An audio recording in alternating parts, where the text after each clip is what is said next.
Hello and welcome to the On-Premise IT Roundtable, brought to you by Gestalt IT. My name is Tom Hollingsworth and I'm a network analyst. And each episode of the On-Premise IT Roundtable, we bring the opinions and perspective of luminaries from the IT industry to talk about a variety of topics that are important to you. I'd like to take a moment to have our guests introduce themselves before we get to the premise for today's episode. I'm Manolisa. You may know me as May. My Twitter handle is @May149. And my blog is missmayswifi.com.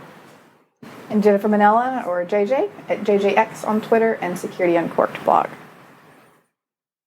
I'm Jonathan Davis, or JD, at Subnetwork on Twitter, and subnetwork.me is my blog. All right, thank you very much for joining us today. I appreciate it. Let's get to the premise of this episode. You probably work with somebody you don't really care for. Either they have a bad attitude, or they think they're a prima donna, or they just don't like people. And we seem to see a lot of those folks in IT. And I don't know why that is, but it seems like toxic people are completely unavoidable in IT. That's the premise for today's episode. And I actually want to start with JD because we had this conversation a little bit earlier. What is a toxic person? Well, I think you bring up a great point, and that is, in IT especially, it seems that we have a whole lot of people who are really rough around the edges emotionally, right? And that's probably why they're in IT. They have an easier time relating to people in the constraints of technical terms and communicating over email and things along those lines. They may not have the personal skills that we would hope that they would have if they're interacting with people on a day-to-day basis, face to face. So there's that aspect, and then there's also kind of that ability to judge and control one's intent and how that's conveyed, in a group of people, right? So there's the rough around the edges, and then there's the people who are intentionally contentious, all of the time, right? Yeah. There's really kind of two heads to that coin. You'll have people who accidentally step on toes regularly. And then you'll have people who are very intentional about it. So I feel like there's almost two categories of that toxic person in IT. But the outcome is generally the same. We don't want to work with these people, and we don't want to talk to them any more than we absolutely have to. And in some cases, it works to their benefit. Leave me alone and let me get my job done. And I don't care if I'm an abrasive person because I get results. And that's one of the things that we see a lot of. Is that a lot of the most toxic people that we deal with on a regular basis also happen to be the best engineers and the best architects we've ever dealt with. Because IT has a way of selecting out weakness. If you can't hack it from a technical perspective, you can do something else. So by the time you get to a senior lead role, you've had to basically endure the crucible for months or years, mostly in years, to get where you are. And that kind of reinforcement of the behaviors that you use to cope or to do your job amplifies those characteristics. And I think ultimately that's one of the reasons why we see so much of this in IT, is because we need to get the job done. Doesn't matter what it takes, get it done. And so those people develop that mechanism because they don't have to interact with management or answer to business leaders in a lot of cases. That's management's role. My job is to accomplish the tasks that you give me. And if that means that I have to fight with the storage team, well, they're all a bunch of idiots. If that means that I have to fight with the networking team or the security team because they won't give me the resources that I need, well, you're all a bunch of morons because you won't help me out here. And JJ, you kind of cross a lot of lines here because you work in wireless and security and a lot of other places, but you're also a part of some industry organizations that have a lot of viewpoints into this as well. So how do you look at this problem of toxic people in IT? Well, you guys, I'm going to shift the language of that just a little bit for my own purposes, because you guys are talking about toxic people. And I think there's definitely, we could probably all agree that sometimes there's people who have habits that are not always positive or healthy. But at the end of the day, I don't see it as toxic people. I see, you talked about intent, you talked about interactions. What's implied there that we're not saying yet is it's the interaction and a relationship between that person and somebody else that's toxic.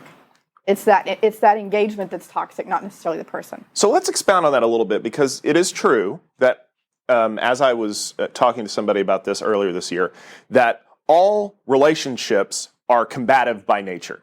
No matter what you do, you're wanting something from somebody else. And how you accomplish that basically is compromise. We both don't get what we want completely. But you're saying that the relationship itself, the interaction, is the part that becomes toxic. Why is that? Why does it become toxic, or why do I feel it's the interaction, not the person? Why do you feel it's the interaction, not the person? Because it's the interaction, not the person. It's a tautology. It is the thing that I said it was. Because I say so. No, but if you start to peel the onion back, there's something that has happened. And maybe it wasn't, if you and I are having a moment, maybe it's not that you did that to me, but maybe I had a moment with somebody else or something else happened before, right? But it's still interpersonal. And so I think if we start to pull the onion apart a little bit, what we see is that it escalates, and sometimes it's a subconscious escalation, like we're not intentionally escalating with each other. Sometimes it's intentional. Watch Twitter for a few hours and you see it go. But that's true. But a lot of times it's completely unintentional, and this person's doing something that just grates on this person, or just how their mannerism or how language that they're using, and this person's just assuming that person's doing it intentionally, and it's not intentional at all. And so there's a communication aspect, there's a trust aspect, and so a lot of my work is sitting between the groups that you're talking about and facilitating that type of trust and communication. So I love the perspective that you're coming with, but I want to bring up something that is actually a problem that we see a lot in the industry. We don't tag relationships or interactions with specific terms, but we've all heard of rock stars, heroes, various characters from Rick and Morty, or as I found out the other day, evidently the term 10x engineer is pejorative for some of us and a hero worship culture for others. Why do we associate the terminology with people if it's the relationship that's contentious? Well, how do you have a rock star or a hero without the person that's worshiping or giving that praise? That's true. And in the Phoenix Project with Gene Kim, I think everyone who read that book 50 pages in went, oh my God, I'm Brent. Because we recognize so many of those personality traits. Now, obviously, when Gene wrote the book, he had an idealized version of that person because he needed to draw that out as a fictional character. But I know that I'm that kind of person when I get into a job. Shut up and let me do my job, and I'm going to deal with this. And so sometimes my interactions are positive. I try to keep them positive, but sometimes my job is to put my headphones on and don't talk to me until Sunday. Well, so to finish the other part of that thought is there's an inward-facing part, and that's where I think a lot of the mindfulness comes from the things that we teach and talk about. Now, May, you haven't had a chance to jump in here, but I want to give you a chance to air your thoughts. Well, just a question, and that's gonna lead you on the mindfulness aspect of relationships and personal culture. I was once told that what bothers you about someone else is often something that you need to address personally. So maybe what you see in the other that bothers you is really something that you have to work on. A bit of projection, perhaps? A bit of projection and a need for introspection. So that's where the mindfulness comes in. So I would say that that's true, but we think of this as a series of interactions with other people, as you pointed out. So let's examine that. So there are some people that we know can be a little irascible. You don't want to go talk to Bob the Sunday after his team loses, or the Monday morning after his team loses, because he's going to be a little irascible. But there are some people whose interactions, by and large, are almost always negative. How does that happen? Is it their perspective on things? Is it the fact that they really don't like their job and they really wish they could do something else? Or is there something deeper that we're looking at? And I know we're bordering on psychology here, which is probably not what we were thinking we were going to get into when we started talking on this tech podcast. But these are the things that make our lives miserable when we're at work. With that point, I would actually challenge and push back a little bit, because I've worked with people who I would consider to be toxic, and I recognize that I absolutely understand what you're saying as far as there are toxic relationships. But when you have an individual who all of their relationships, or 90% of their relationships, would be considered toxic, at some point you do have to recognize that it is that person. In a previous job, I worked with a guy who knew everything about every system in the organization. He really did. He was very smart. If you needed someone to come through in a crunch, he would. But if you had to deal with him just on a day-to-day basis, it was almost painful. And it took me, I mean, I worked there for 4 years. It took me a while to get to that point where I could see both the toxicity, both the painful interactions, and also the person who the value that he brought, because the painful interactions had a tendency to cover all of that up. So how do you see that? And tell me where I'm wrong, I guess. Well, it's not that you're wrong. I think it's, again, it's my choice to kind of approach it from the other side a lot of ways, because if you look at somebody that's difficult to deal with, let's just make up a name. I hate to say Joe because I work with the Joe and he's awesome. So Jim, let's just say there's Jim. Jim's that guy, right?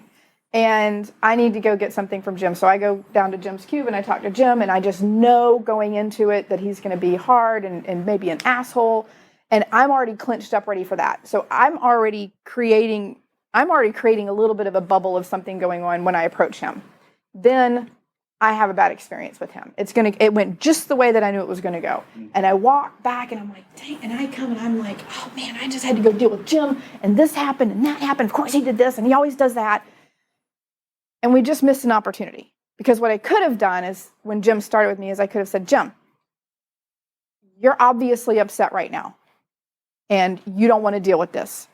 And let me talk to you about this. Like, let's work through this together to figure out how to make this less painful for you, because when it's painful for you, you're making it painful for me. And we don't stop and do that a lot of times. So let me jump in here real quick, because we want to tie this back to the premise, and I think I see where the thread's going to be. It becomes inevitable in IT because we do that, because we have the self-fulfilling prophecy of, I have to go deal with that person that I don't like. And we put on our armor and we stalk down to the cube and we just stand there. We're like, I need to ask you a favor. And you're ready for the assault that's going to happen, of the screaming and the yelling and the you're a moron because you didn't know how to fix this. Is it because we set ourselves up to fail when we have to deal with people that we don't necessarily like that it becomes inevitable? May? I'm sorry, I'm going to bring up Brene Brown here and say that it's only with courage and vulnerability that you have genuine interactions. And I truly believe that she's right on that point. So I would agree, and I've been reading a lot of... And that's why you put on your armor. You don't want to be vulnerable. You don't want to be hurt or feel something from that interaction that you know is going to be painful. But to put a point on that, and I agree that Brene has some really great points there, I put on my armor when I deal with toxic people because I don't want to be hurt, and I really don't want to feel vulnerable. I can have a conversation with JD because we're friends, and I can open up to him about things. But the first time that JD turns around and uses that against me or tries to take advantage of me with that, you can better believe that the next conversation that I have with JD, or anyone for that matter, right, my walls are going to go up. And the walls are different than boundaries, because boundaries are like, this is where I want you to stay and this is where I feel comfortable with you. Walls are stay out. I don't want to deal with you anymore. Does that make me a toxic person now because I'm putting up all these barriers so that people don't have to deal with me? Maybe is that the problem, is that we've been taken advantage of so many times by management, by customers, by users, that we say, you know what, I've had enough. I'm not going to put up with it anymore. I'm a cynical IT person. Go away. Well, I think there's also the issue of the personas. And I mean, I know like on the security side, we always joke that it's like the grumpy old, curmudgeonly guy who's always working all the time and, can never take a vacation. Same thing with tech a lot of the time, right? Right. Can't take a vacation. So we create these personas, and, sometimes it's a whole industry-wide persona, and sometimes it's just an individual persona where you get into a pattern and a habit, and that's really hard to break out of. It's really hard when you've gotten to a certain point and just in life as a human to suddenly just shift gears and be like, I don't want to be that person anymore. And I know people that have gone through this, and that's a lot of the work we do at conferences and trying to bring this and talk about it and use mindfulness to get out of that when somebody wants to. But, when people get in that's the perception of the toxic person, right? And they probably don't want to be like that. But they have to make a choice that they want to do that inner reflection and get out of that. So I absolutely, I like that perspective. And I think that applies strongly, going back to the very first statement of those people who have rough edges, right? They've got character flaws like we all do. What about those that are being intentional, though? Because there are those people who are intentionally gruff, intentionally difficult to deal with, because that means you will leave them alone, you won't bother them, they won't be asked to do things they don't want to do. There are people who use that specifically as a tool, and again, it is an intentional act at that point, not just simply a character flaw. And I don't want to lump everybody together, but because I work a lot with people who are very closed off and have large walls, and I'm like that person that everybody tells things to and that doesn't go anywhere. And so having kind of pulled people out of this, if somebody's being like that, and a lot of times the people that are on Twitter or any social media and they're just attacking other people, they're not doing it because they want you to leave them alone. They're doing it because there's something going on with them that they feel damaged or hurt or scared or something, and that is a defense mechanism for them. And whether it's something that's ego-based, some of the people that are very intentional about it, we definitely live in an industry where we feel like it's okay to step on somebody and make them feel small to make us feel better and boost our ego for a minute. And I'm a huge unsupporter of that. Like, I think we have to stop and think and not react. I think we have to be mindful and respond to things and not be that person. But, whether it's intentional or not intentional, a lot of it's coming from a place of hurt for that person. Something has happened and they have a challenge. Right? Okay. But the one thing that, before you can start on the mindfulness aspect of things, you have to, and when it's intentional, it's harder, because if it's unintentional and you tell the person, they're going to, or they feel left alone, they're going to realize that there's a problem. And only when you realize that there's a problem will you start to work on that problem. Someone that has this intentional toxic attitude, how do you get that person out of it? She's obviously, or he is obviously not seeing the problem. It's not a problem, it's a tool for him or her.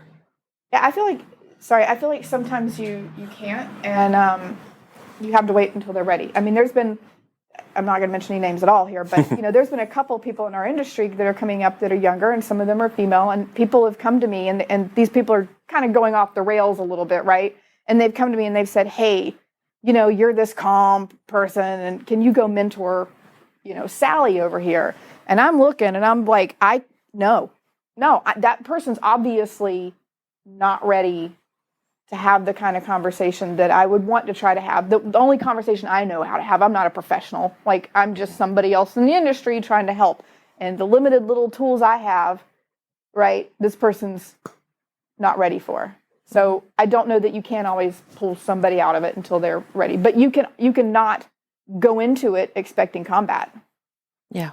So we're getting close to the end of the time here, and I want to come back because to me, criticism without a solution is really just whining.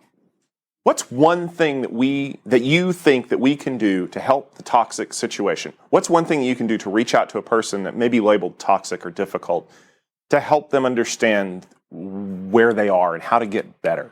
May, I'm going to start with you. Just be honest with them. Look, you're being an ass today. Is there something wrong? Can I do something?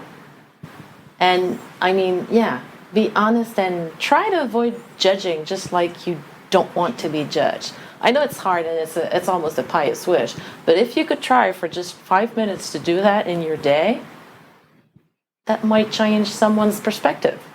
Fair enough. JJ? I think you have to find a way to build some level of trust.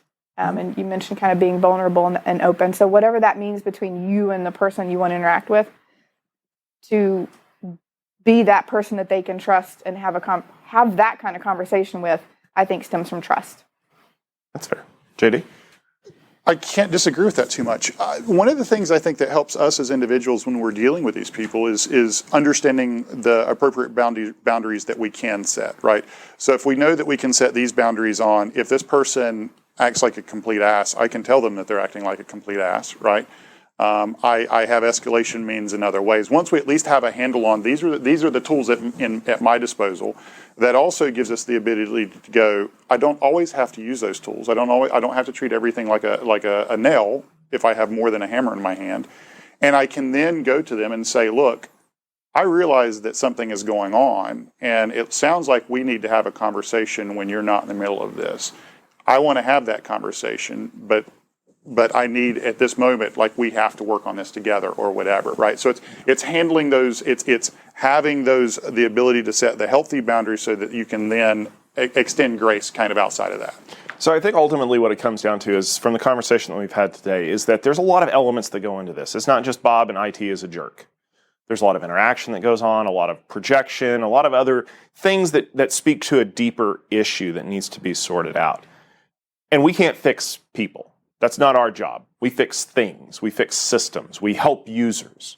But there's only so much that we can do. And maybe the solution is that we're a little friendlier. We're a little nicer. We let our guard down now and then to see if we can change someone's mind, to help them come to a place where they're ready to realize that maybe their attitude and their behavior isn't friendly. Maybe it just takes a little bit of time and effort to help some people out. All right, well, that will just about do it for this episode of the On-Premise IT Roundtable. You can always find the latest episode of this podcast on our website at gestaltit.com/podcast. You can also subscribe with your favorite podcast application. You can find us in iTunes. If you do, please leave us a rating or a review. We'd really appreciate it. That helps other people find us and listen to some of the great content that we have here. For my guests, for all of the folks at gestaltit.com, and for each of you listening out there, thank you very much. Bid you a fond adieu, and please make sure to keep listening.